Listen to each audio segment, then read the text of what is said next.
Donc dans cette petite vidéo, les subtilités de la métrologie, de la cotation et des cotations sur le plan. Donc dans cette situation où on a l'élément de référence, le plan C, qui n'est pas aligné avec la cote de dimension. Voilà. Et dans cette situation où l'élément de référence, ce même élément de référence C, est aligné avec la cote de dimension. Donc concrètement, quelle est la différence? Dans le premier scénario ici, l'élément de référence, c'est réellement et uniquement le plan C, donc le plan 13 palpé, qu'on a déjà en mémoire. Et dans ce scénario-là, l'élément de référence, ce n'est pas uniquement le plan 13 palpé, c'est le plan médian qui est séparé par la cote de dimension.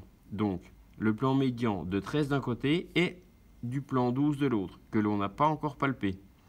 Donc, si on veut utiliser pour une mesure quelconque le plan médian constitué des plans 13 et 12, il va falloir palper le plan 12 et construire ce plan bisecteur. Donc, c'est ce que l'on va faire sur le logiciel.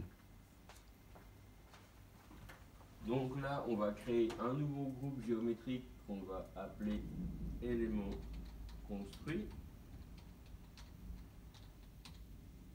Voilà. Dans lequel on va aller palper l'élément manquant, c'est le plan 12. Tac. Dans le repère machine. Voilà, qu'on va palper avec au minimum 3 points, mais on va être un petit peu plus généreux, on va en prendre 5. Voilà.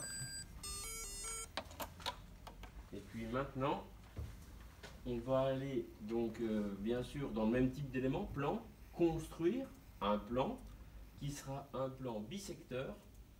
Voilà. Donc on va appeler justement plan médian. On peut même préciser 12-13 pour savoir de qui il s'agit dans le repère machine. Et d'un côté, donc on va avoir le plan 13 et de l'autre le plan 12. Alors attention là, il faut être conscient que comme les deux plans sont opposés côté matière, il faut inverser la normale d'un côté pour qu'on ait bien le plan au milieu et pas à l'infini à l'extérieur de la matière.